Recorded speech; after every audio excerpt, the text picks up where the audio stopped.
do that. So it's recorded. And then I'm just going to press record here. And I think everything should be able to hear both of y'all just fine.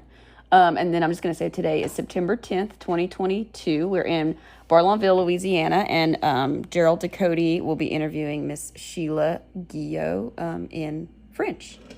But yeah, like I said, it's casual. So y'all he's just going to get started with his questions. Merci pour ton temps pour permettre cette interview.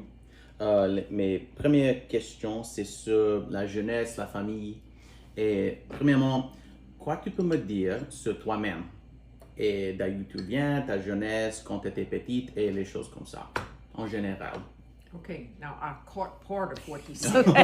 He was going too fast. Some of those words, I'm thinking, wait a minute, is this German or French? There's probably some overlap if I had to guess. Quoi tu peux me dire, dites à moi, sur toi-même, comme une personne, comme Sheila. D'où tu viens et quand tu étais petite. Dites-nous comme ça, sur les choses comme ça, quand tu étais petite. Now you asked me to tell you about when I was little, coming up. Ouais. Comme en quelle année tu étais né, d'où tu étais né. Now numbers, I'm not too good on numbers. Ça va bien. I'm not good at those in English, so. Can I go ahead and say in English or talk? Ouais. Okay. I was born in 1946 and was brought up in a home with my grandparents. My mom and dad also lived with us too. My dad was very sick with his stomach and he had ulcers for a long time and spent a lot of his time in the VA hospital. Okay. And which was why we stayed with my grandmother and grandfather. And when I was 9, my grandfather died, and my grandmother didn't have a high school education. I think she may have gone to the 8th or 9th grade, but back in those days, very few people ever finished school. So with my dad in the hospital a lot, my mom and grandmother basically was the ones that, kept the store going. And my mom would always speak to me in French. She spoke English, but a lot of times, she would speak to me in French. And people that came into the store spoke French as well.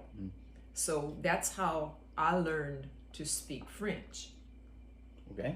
And growing up, going to school, kids didn't really speak French. I mean, so it kind of like got on the back burner and kind of cooled off. And, but as long as my grandmother lived, she and I would correspond, and just in French. And then she died about a year or so, it was about a year and a half after James and I were married. So then there went the French. Ouais. Now, sometimes my aunts would come and visit, and they would speak among themselves, but I understood everything that they were saying, So were you in school, would that have been the time where they were maybe not necessarily using punishment, but were they discouraging students from speaking French in schools? No, not really. No.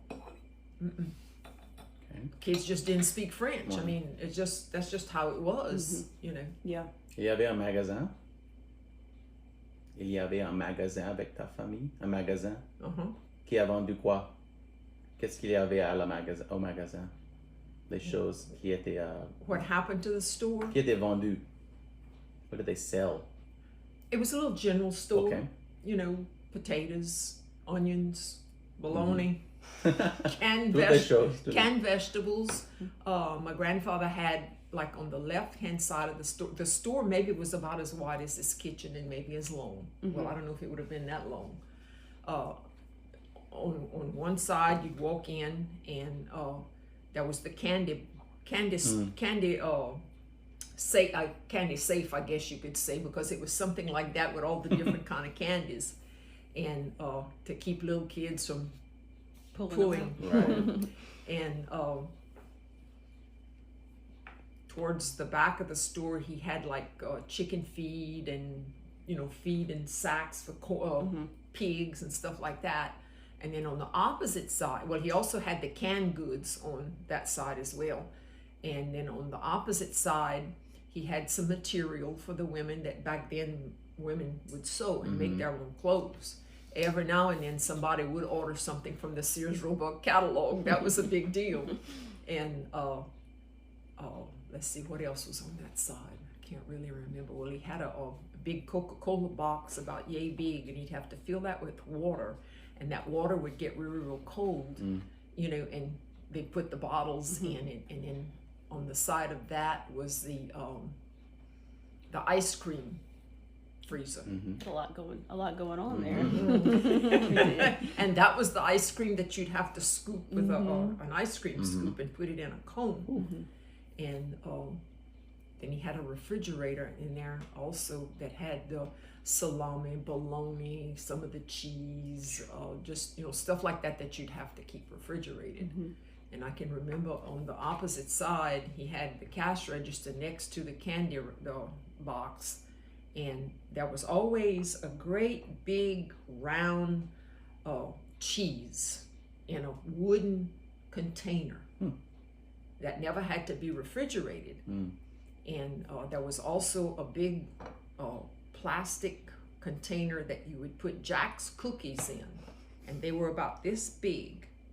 So a lot of the kids would come in and they'd want a cookie with a slice of that cheese. Well, actually 2 cookies, because they would put the cookie, the cheese, and the cookie on top and make like a sandwich, And they had Grey Pet in the Coca-Cola machine, which was a little T90 bottle, and it was a great pop. And there was also another green bottle. I think it was called Squirt. It was sour. They still make Squirt. Sour. Wow. I didn't know Squirt had been around that long. I thought it was like a newer thing. And they had RC Cola. They had Coke. I think there was 7-Up in there, and they had the great big tall bottles of knee-high drinks. There was orange and strawberry, and I'm not sure, they might have a grape, I'm not sure. And other than that, that's about all that I can think of that was in that store. Tu as travaillé à cet magasin? Sometimes they'd make me work, yeah. Okay. And a lot of times my mom and my grandmother was busy in the house, and I was like maybe 9 or 10 years old, but I knew money, I knew how to. It's all right. Go do what you gotta do. It's not a big deal. Yeah. We can always It's pause always it. cut That's and fine. paste. We can always pause it and start back up. No problem. That's some of those robocalls, and they want you to Oh, I know. buy this Well, or especially donate to that. Landlines. It's like Oh. that's all they do is call landlines these They're days. starting to do it on my cell phone now, but I just look, and if I don't recognize the Don't number, answer. I know. or if it's like this out of area or name unprovided or whatever, I let it ring the 4 times and then it stops. They'll leave a voicemail if it's somebody that really needs to talk exactly, to you. and I never have a voicemail. No, unless it's a real emergency. Yeah. Well, you want to let me see. I'm gonna pull mine out too. That way I know cross-referencing. Okay. But you can go ahead. Keep going. Okay. Now, just to let you know, if you ever feel like it's a question that you feel comfortable answering, like to your ability in French, go ahead and do that. That's fine, because we can get a recording of the French as well. Okay, but sometimes you're gonna have to tell me what you're saying, because Yeah, there's that's so many fine. words that I don't understand what you're saying. That That's is okay. okay. That's Okay, okay. it's perfectly fine. Just so we can keep the back and forth going. Okay. And anything that comes to mind that you could express comfortably in French. Go Okay. ahead, Yeah, go turn for on it. to it. That's fine. There's no wrong answers. Okay.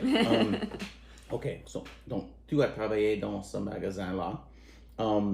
Et puis, quoi d'autre t'as fait pour travail? Quoi d'autre? What else? What else did you do for work when you were younger? Je travaillais dans la maison. Ok, dites-moi plus. How do you say dust? Dusting. Balayer. Ouais. Je balayais. Avec le mop. Ouais. Uh, Oh, je ne connais pas le mot pour moi. I can't remember the word for mop. There's probably a couple of different ones Oh. if I had to guess. But anyway, I didn't watch television sitting down all day long, I can assure you. Well, on n'avait pas un TV. Ouais. Il n'avait pas ça. En radio? Je crois. Peut-être quand ouais, peut-être. Maybe when I was 9 or 10, we got a 9 ou TV. 10, ok. 9 Yeah. ou 10. A TV or a radio? A TV. A TV. Oh, We had radio. Had radio. you know, Ouais. But we didn't have TV until I was about 9 or 10. And on n'avait pas le téléphone jusqu'à j'étais à peu près la même âge. Oh, ok, ok. Donc, quand tu voulais parler à quelqu'un, c'est en dehors, marcher à l'autre maison et Ouais. parler. Ouais. Ok. Faut Et- tu promener. Ouais, il faut promener. Et dans la nuit, c'était la veille. Ouais. Il faut laver tout le tout. Mhm. Ok. Et donc, après, tu étais petite et puis tu as grandi un peu. Quoi tu as fait pour travailler? Plus dans la maison ou un autre travail, un job? Toujours avait- dans la maison? Ok. Alright, donc balayer, mop. Et puis, grandissez des enfants, bien sûr. Combien d'enfants vous avez? Combien? J'étais jugement. Oh, ok. Pas des enfants? You're asking if she has siblings or children? Enfants. Children, right? Oui, les filles et les garçons. Les filles et les garçons. I was an only child. Mm-mm. No. Okay. Comme une mère. T'étais une mère. Tu. He's asking if you have Yeah, children, kids. I believe, Yeah. right? Oh, j'en ai trois. Ok, ok. Donc, I was like, I think he's asking if you have Ouais. children. donc, Ma petite fille, ok, c'était plus. Elle est morte. ok. Elle avait cancer. Mhm. Le premier garçon, Mhm. c'est un docteur à cette heure-là.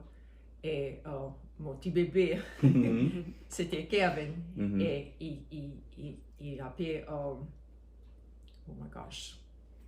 He's teaching enseigne. teaching at a college. Il enseigne.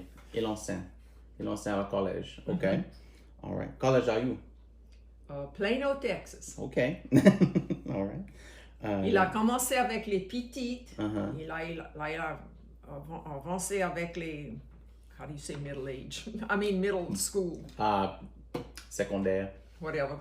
And then high school, and then now he's teaching dual enrollment at this college. Bien. History, American and world history. Oh, impressif. Ok. Donc, tu as grandi dans une ferme, en habitation? Did you grow up on a farm or a habitation? Oh well. Okay. Okay. Et où are you? C'était cette ferme? Là. Droite là? En Bordelonville? Mm-hmm. Okay. And, Encore l'église. okay.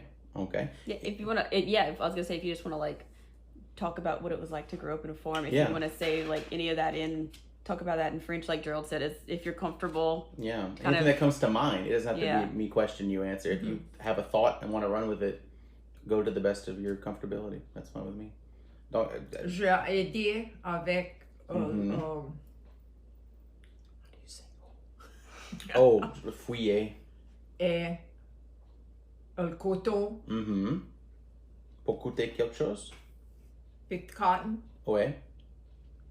Et ça, c'était tout. Il y en avait. C'est assez. C'est assez. C'est assez à fouiller toutes choses. I used to drive the tractor for my daddy to Conduit. pull corn. Tu as conduit le tracteur? Ouais. I was little, but I could do it. He taught me how, and Wow. so he would pull the corn by hand, or sometimes we used to have when I was very little. We had two big mules. They were named Jack and Shug, and Des ânes. I would, because you have to go slow, because this is one man pulling corn by himself. When he was able. So he would let me drive, which I thought that was a big deal. I was, Sure. driving the wagon, and I did that. And other than that, that was about all there was to do. It was a I mean, obviously farms back then were not at the operation they are now, but maybe 13 acres, 10 acres, and like maybe like for the corn that he had, it was to feed the cow, and I had a horse and the 2 mules, you know, and of course the chickens. Yeah. He wasn't selling to. Oh no! That was for home, you know, home consumption, so to speak. Right, sustainability farm. And then I'm sure, did y'all have a garden, a vegetable garden, or any kind of things that y'all grew? You know. No, parce que how do you say store? Magasin. You know, had that my grandfather would get all of that, you know, he had to sell. Importé au magasin. Ouais. OK.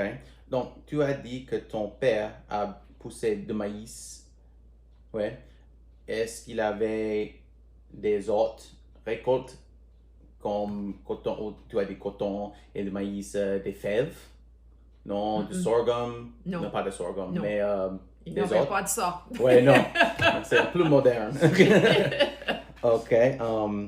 Et dans ta famille, tu as dit que c'était seulement toi, ouais, ta mère, ton père, mais tout le monde dans ta famille, tes tantes, tes oncles, tous tes cousins, tes cousines, tout le monde a travaillé dans ta famille? Ouais, dans le clos. Dans le clos, OK. Ouais. Tout le monde agricole. J'avais un oncle. OK. Il était un I say school teacher. And enseigneur. Anyway, he taught school, and then j'avais un autre oncle. Il coupait le meat. Oh, viande. La viande. Ouais, la viande. La viande. Okay. Comme du bœuf ou Ouais, du bœuf. du porc, du cochon. Dans Bordelonville. OK. Donc, school. Mr. Harold Coco. Do y'all remember him, or y'all were too young? Oh, man. You know Ronald and Connie? Ronald Coco? His daddy. Okay. Ah, Okay. OK. He was the meat cutter at the Moorville High Il y School. avait une boucherie, OK. Yeah, and he had a little butcher shop right there in front of his, right by where Ronald lives across the bayou. That was a little butcher shop. Okay. OK. Il a coupé de la viande à la boucherie à Moorville, OK. Et ma tante a enveloppé la viande. Ah, pour vendre. Ouais. OK. Non, pour toi. Non, pas pour vendre. Oh. Non, c'était pour toi. Oh, OK. T'avais C'est pour nous-mêmes. OK. Ouais. OK. Tu te rappelles des termes ou des phrases agricultural en français dans la communauté, comme les choses que tu as fait agricoles, les phrases en français, comme on a parlé de le tracteur et de récolter et le coton. I'm talking about the phrases that you're looking for. So, for example, I don't know if we already covered that or not. Well, phrases and or like superstitions. Oh, right? that was another thing too. That was my question too, is if they had des traditions or des superstitions dans ta communauté, comme tu ne peux pas fouiller dans la terre sur le vendredi saint. Ma grand-maman, quand il tourne, let me see how I'm going to say this. To channel her. Elle avait un petit bouteille de holy water. L'eau sainte, oui. She'd go around the house and sprinkle the house. Constatant, il sème l'eau comme ça. Okay. Et quand ça commençait à mouiller et éclater. Ouais. Chaque fois. Chaque fois. She would light a candle. I mean, that was just what they did back then. You know, nowadays I think most people would think they were crazy. You know, but I mean that was how the religion was. When the weather got bad, you know, you had to sprinkle the holy water, and in fact, well, I still have, you can see the palm right there. You know, and I mean it was just something that was handed down. It's supposed to keep you safe. Did the farmers have any other? I know, you know, don't plant on Good Friday. I know is the big one that people still adhere to. I think they had a certain time of the moon that they planted. Yeah, I remember we had some questions about that. And like when they dug potatoes, it had to be a certain time of the moon, because if it wasn't, they wouldn't keep, they would rot. I'm glad you mentioned that, because I had a question about planting according to the moon, and we've asked a couple of people, and they've been like, no, not really. You know, that's not something we followed. You're the first person I've heard. Sometimes, I mean, you know, I knew of people that dug potatoes or whatever, and I can remember my grandmother saying, "C'est pas le temps." Ouais.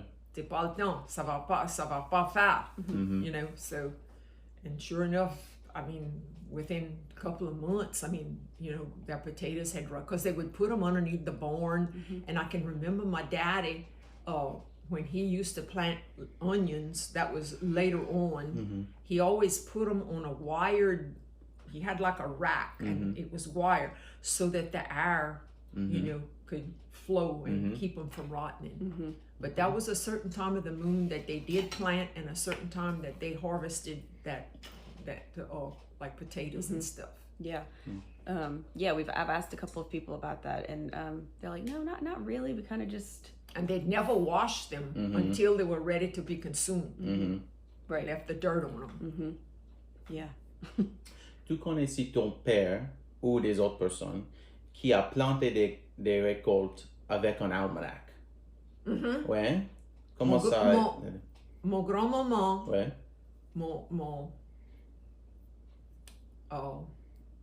on my mama's side of the family, okay, her mother always went by the almanac. Always. Okay. It was usually correct, usually helpful. Oh, yes. Whether she lived admitted it or not, it was right. She lived in Dry Prong in those piney woods there. Okay.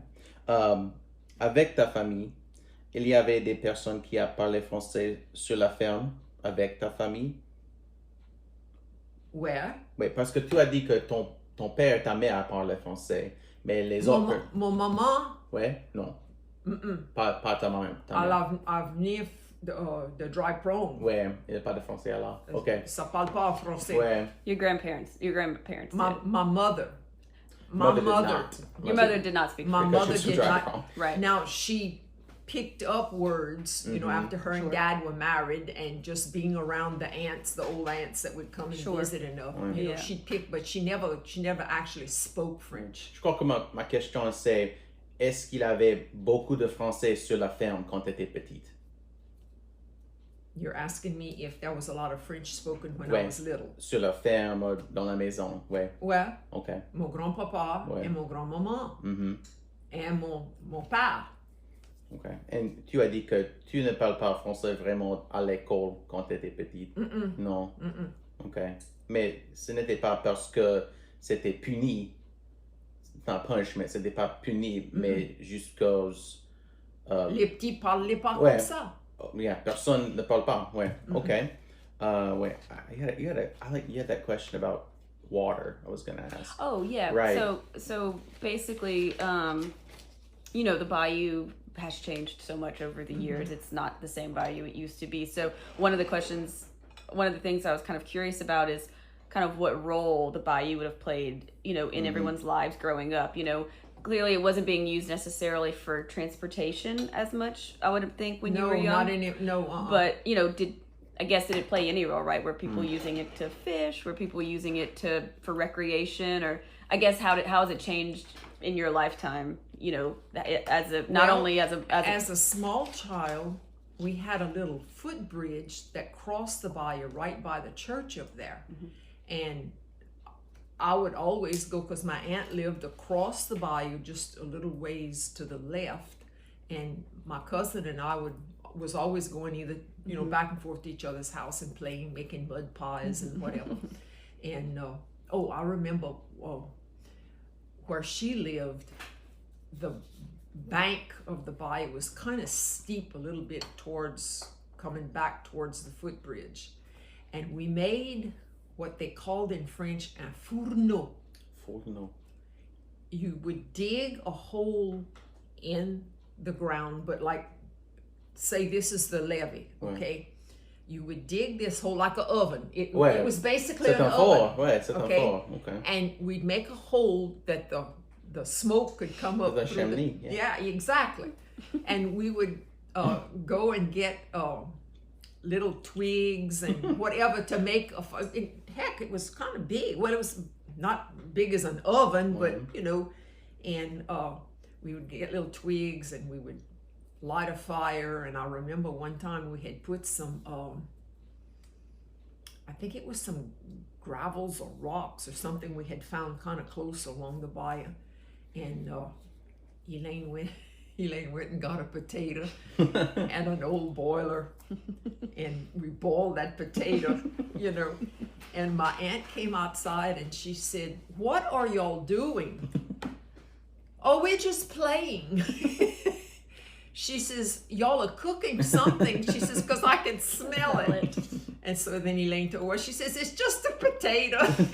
It was an easy bake oven. And you know, we didn't really eat it, but it was just knowing that we could do that. You know, it was kind of a little fun thing that we did. But that's what that was called, was a fourneau. Fourneau. I don't know that one. Yeah. C'est comme un four. C'est un four. Mais dans la laver. Avec la boue, non? So yeah, so it was more of it was kind of there, the bayou was there, but it wasn't necessarily, it wasn't a part of every day. Now, I think possibly there were times when maybe because there was no water, city water back then. Mm-hmm. People had cisterns, mm-hmm. and the only way of getting water was when it would rain and go in the cistern. And once that, sometimes like during the summertime when it wouldn't rain, they would run out of water. Mm-hmm. And I can remember a lot of people had to go and get water in the bayou mm-hmm. to wash their clothes, mm-hmm. you know, mm-hmm. and they would heat this in a big black iron pot in the yard. Mm-hmm. They make a fire, and you know, and they would boil that water first before using it. Sure. And wash their clothes in. But I can't remember exactly how we would drink. Yeah. You know, mm-hmm. Yeah. Of course, I don't ever remember not having good water mm-hmm. because my dad had gotten some kind of humongous tank. It was a big black tank from one of these oil refineries that had not been used. Oh. And so we always had water, mm-hmm. you know, because of that. But then we also had 2 big cisterns on each end of the house as well. Mm-hmm. And the house that I grew up in, it burned when my second child was 6 months old, because I can remember holding him on my hip and I had Angie at my feet mm-hmm. and just watching it burn, and oh God, that's a horrible, horrible thing. Tu connais s'il y avait des puits? Wells, yeah, there was a few wells, yeah. Okay.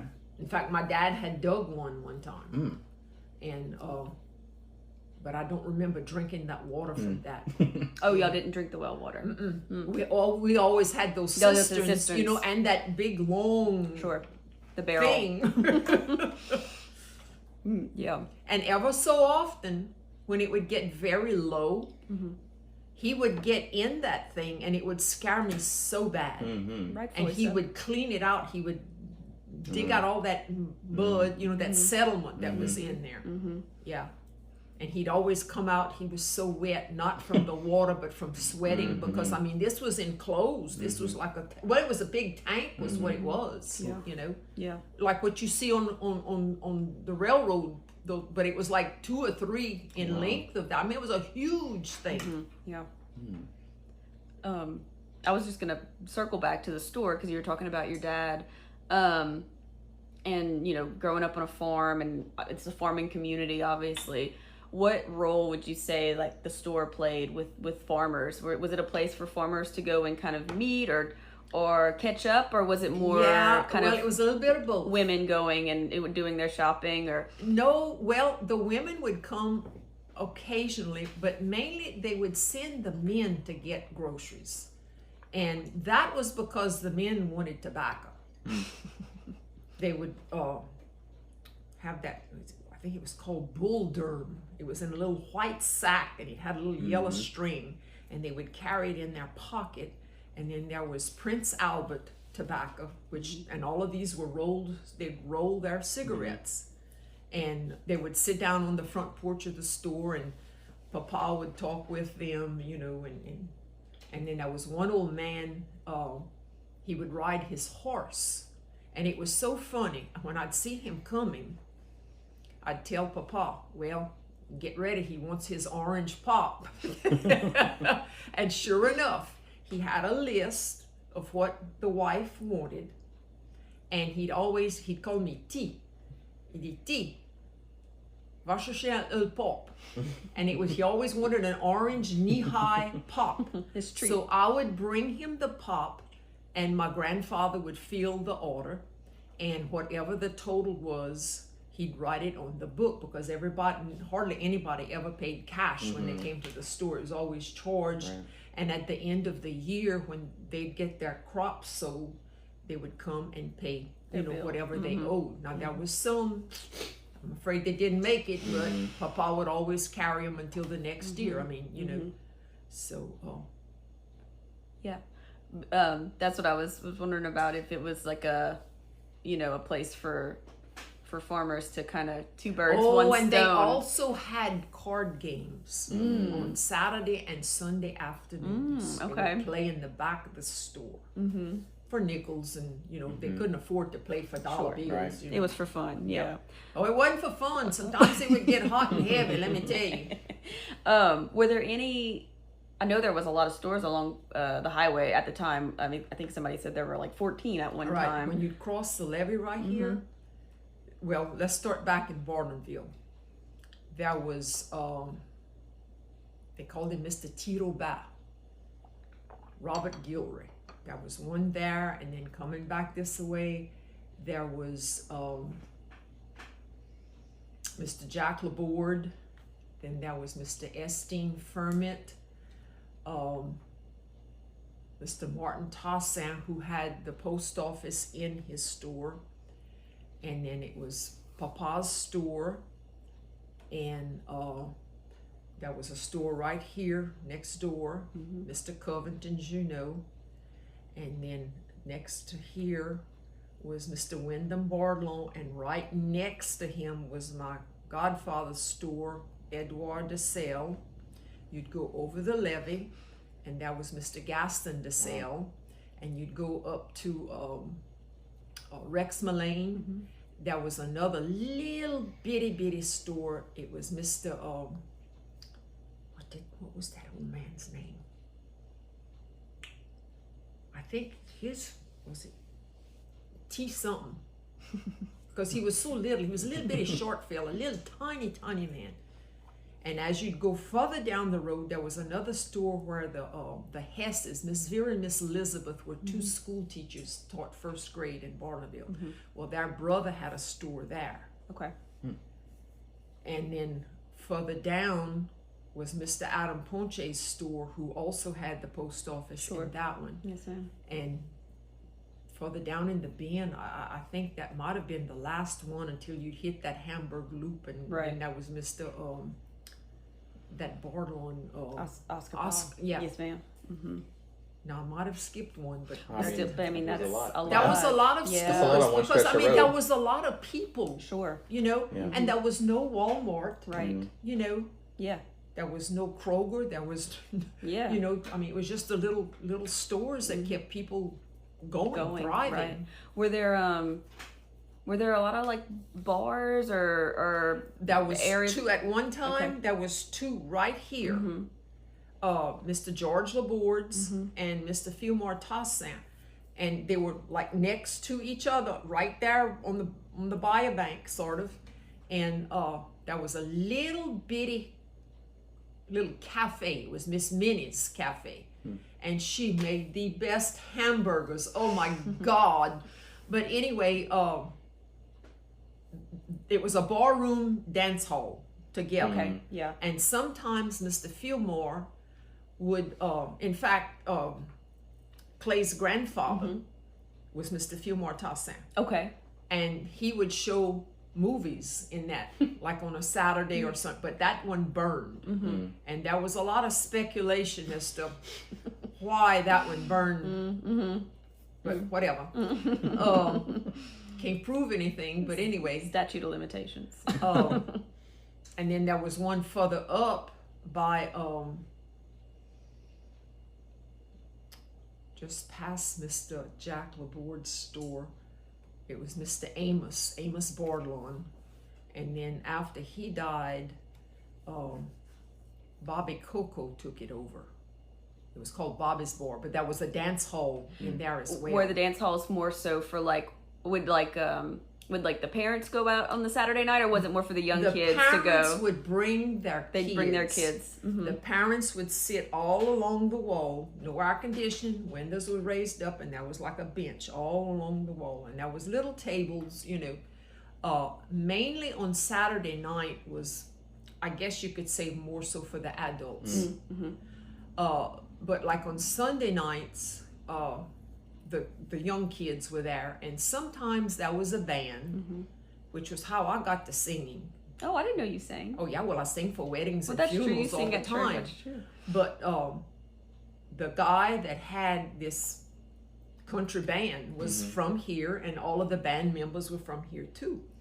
And I'll never forget, I was about, I guess maybe 11 or 12 years old, and we went, and he was singing Walking the Floor Over You. I'm sure you probably don't even know that one. I don't. But anyway, it was Ernest Tubb that used to sing that. I know the name, yeah. Okay. And I went up to because it would sit up high where they had the band. And I went up to I guess you could call it the stage. And I was watching him, and I used to listen to Grand Ole Opry on television. Mm-hmm. And remember seeing Ernest Tubb and all those old singers, Loretta, I can't think of her. Lynn? Yeah. Mm-hmm. And I started singing, just watching her, and I'd sing with him. So he looked at me and he said, come here. I said, okay. So I climbed up, and he says, come sing with me. And I said, huh? And he says, I want you to sing with me. And that's how I started singing. Wow. Yeah. Were there any bands that would sing in French, or was it mostly in English? There was a couple of songs that they would sing in French. Yeah. Yeah. But it was mainly in English. And yeah. it was that type of music. Sure. That Which was country music. Which was old time English. country music. Yeah. Right. You'd have to be singing more like traditional. Ernest Tubb and Hank Williams, the old Hank Williams, Right. that type of music. Yeah. But Nobody was singing Joe and Clay on the Bro or Falcone or anything like that. No. And that's how the kids learn to dance at a young age. You know. Yeah. And it was fun. Oh, it really sounds was. like. Now they had some little scuffles every now and then. I'm sure they did. And when things got hot, people started jumping out of the windows. Some things never change. Sorry, I'll let you get back to the French ones. I was just no, it's okay. asking some. It's you. Let's see. That was such a nice little story. That's a great story. What was it? I wanted to see. Oh. Quels sont tes souvenirs favoris de quand t'étais petit ou dans ta communauté? Tes souvenirs, tes mémoires. Memories? Ouais. Tes mémoires favoris. Préférées. Favorite. My favorite memories? Ouais.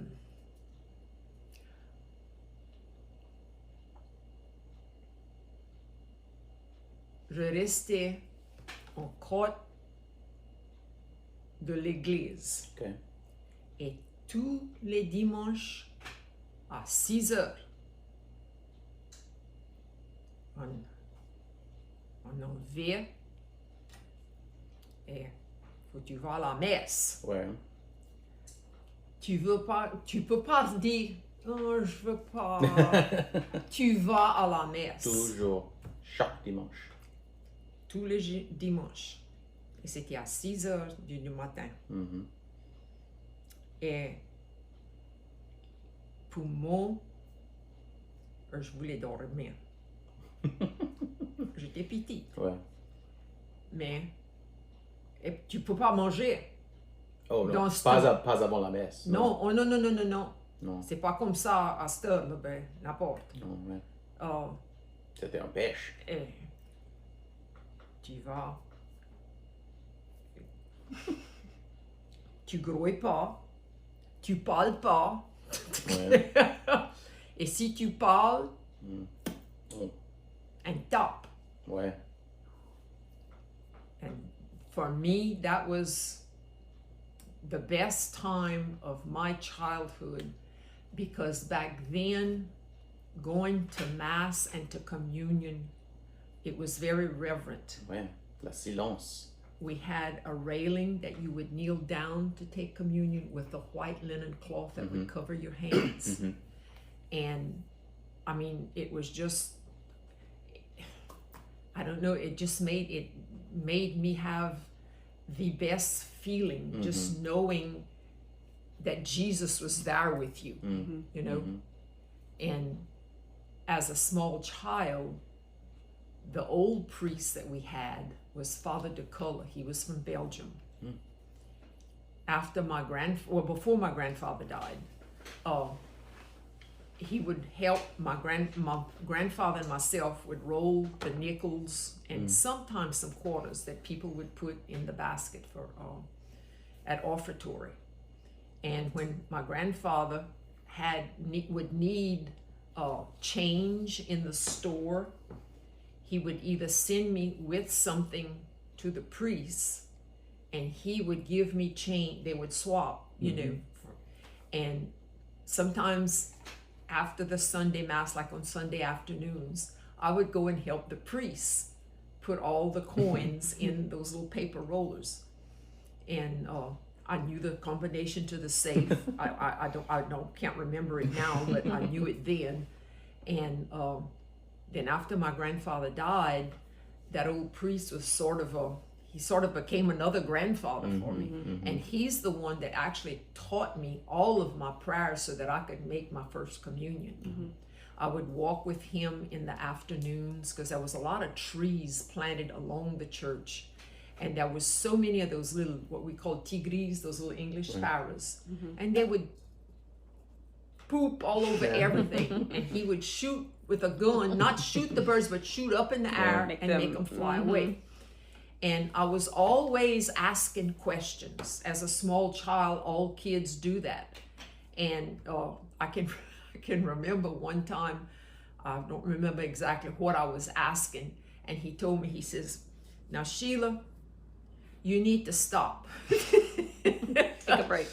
You know, I mean, you're asking too many questions. And I mean, I would... Excuse me. That's okay. Or- That's okay. It's all right. Kevin, I'll have to call you back. I'm still in an interview with Natalie, okay, and her brother. I'll call you back later. Okay, bye-bye. He says, "Oh gosh, I didn't think it was still going on." Well, we were a little late. That was our fault. But anyway, I can remember, you know, just walking with him, and he had a big old white dog. His name was Boo or something like that. I don't remember exactly what his name was. And I would sometimes like get on the dog's back when I was little, you know, and just play around with that dog like that.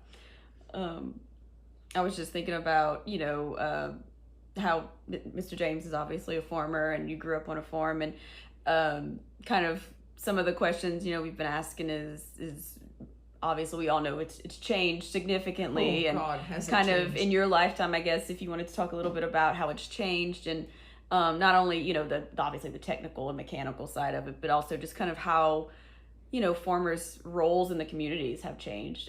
You know, what changes, what do you consider to be the biggest changes, and that kind of the perception of them in the community? I would have to say the biggest change is machinery.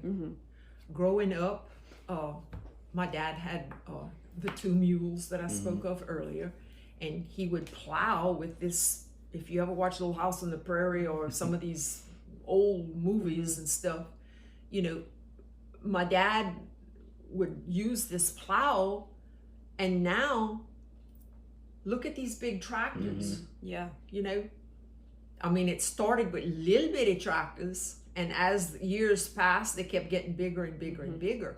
And like picking cotton, you had to haul this old cotton sack, and early in the morning, they had these green worms, and it would smell so bad. You'd get all wet and hot and smelly and everything.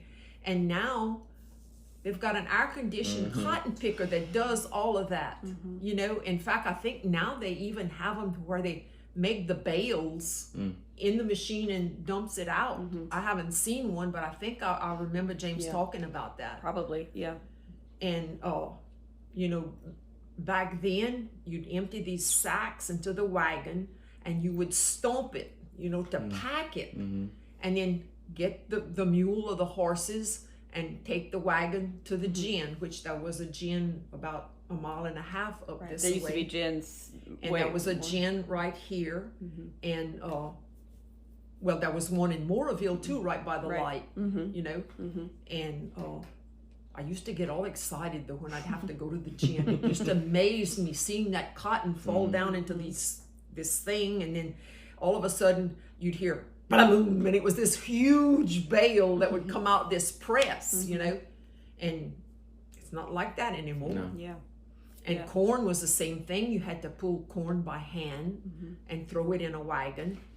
And now you've got a machine that does that. It cuts the corn and shells it, and you know, and you take it to the elevator. Yeah.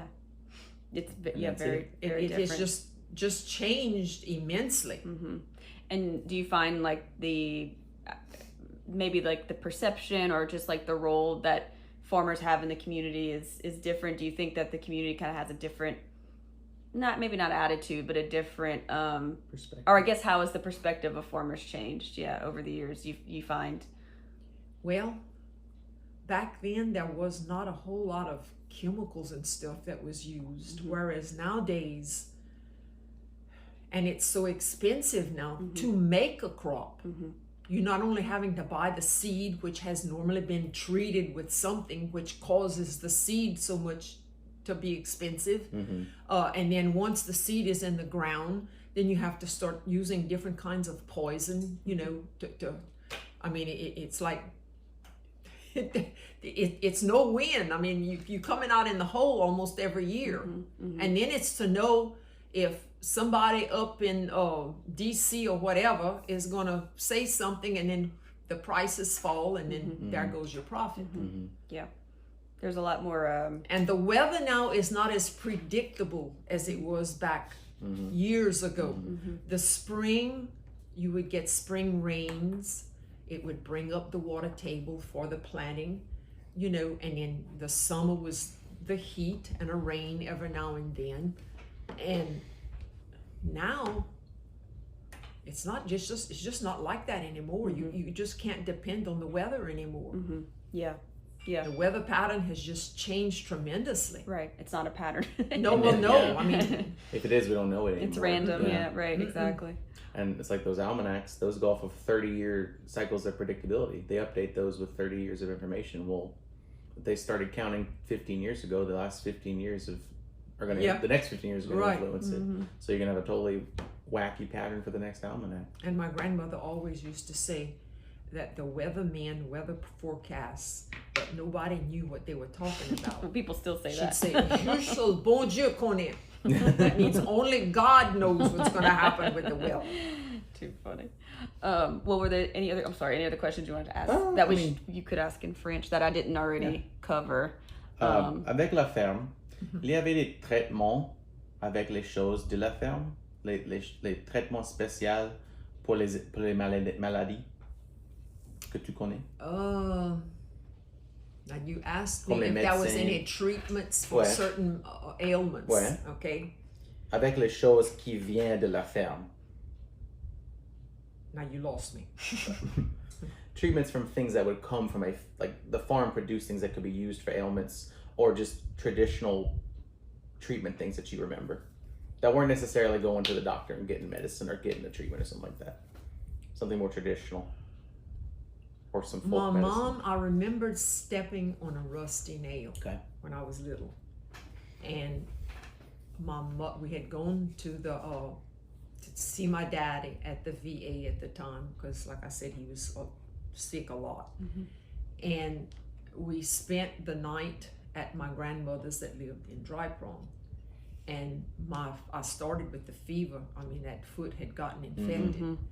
So my grandmother went into the barn and got some cobwebs, and I think it was mustard and she made what she called a poultice. And oh my God, when I saw those spider webs, I thought I was going to die. She wasn't putting that on my foot. And my mama told me, she says, you hush and we're gonna put it on your foot. It doesn't hurt. But oh, it had the most horrible smell. And she mixed this up, and I don't know what else was in it, but I saw her put several things in this bowl. And she mixed that up with those spider webs, and she packed it on that nail where I had, and she wrapped it in a white cloth. And I was not to walk until the next morning. Well, honey, and my foot was swollen. It was red and it was swollen. The next morning, took that off. No swelling, and there was only a little bitty spot where I had stepped on that nail. What that all was, I don't, but I definitely remember the spider webs. Elle n'était pas une traiteuse. But I was going to ask about traiteurs, if you had any, is there another word for traiteur? Traiteuse. Treatments you talking about? So is it the same thing as when someone's born like with the veil? Yeah. What is that called? A traiteur. A traiteur. A traiteur. You don't, the person qui peut traiter. The people who the person that can treat you? Right. Mais avec des choses spéciales. There was... Des prières. Yeah, right, like it's a religion. C'est comme médecin et religion. Okay, medicine and religion, yeah. There was an old black lady that lived on Lac Guillot, which is a little back here. My dad took me for something, I don't remember what it was, but I can remember her taking a string and a piece of, it was some type of metal. It wasn't silver, might have been pewter, maybe. And she made a hole in that and put that string and tied it in my neck. And I had to wear it, I don't remember how long, but I can remember her, when she put it in my neck, I remember her putting her hand on my heart and on my head, and she mumbled some kind of something, and I was so scared. Oh my God. And whatever she said or did, the next day I was fine. And do you remember being sick, or do you remember what I it was? don't remember. All I remember is when she tied that thing in my neck, and that mumbo jumbo that she was saying. She was probably a traiteur. Yeah. Now there was an old man, they called him Nonc Simon, that lived, in fact, he was related to, you know Darrell Gilroy? Okay. Mr. Darrell we went and talked to Mr. Darrell, and he mentioned a traiteur. Mr. Lionel Gilroy's, his dad's, would have been his great-grandfather, I think. It was a very old man, very, very old man. And it got to the point where he had quit all of that. And my dad, well, it was my horse, but it was a snake that had bitten the horse like on the mouth, and it swole up and everything. So my dad went to him and to get him to come and do this praying or whatever. And I think that's called a gift. They're gifted, and it's from generation to generation. You're supposed to tell them or whatever. And Dad went and got that old man, Mr. Simon, and I guess that's Simon, but that's what they call him, Mr. Simon. And he could barely walk, and I don't know that he saw very well. And I don't know what it was he had in this sack, and he put that on that horse's mouth, and he knelt down, and he kind of like, I remember him passing his hand and mumbling whatever. The next morning, you couldn't tell that the horse had ever been bit. Wow. And then that makes me remember something else. Several years ago, I can tell you about it, but I can't tell you who, because I had to promise, okay? I was burned very bad with some grease. I was frying some stuff on the stove, and it popped, and it went all over my face right here. And I went to the doctor, and they had to put some kind of medication on it and wrap my face in this net mesh. And I stayed like that, I'm sure, 2 or 3 weeks. I mean, it was bad burn. Yeah. And it left this redness on my cheek. So this particular lady told me, she says, my cousin has the gift of healing that.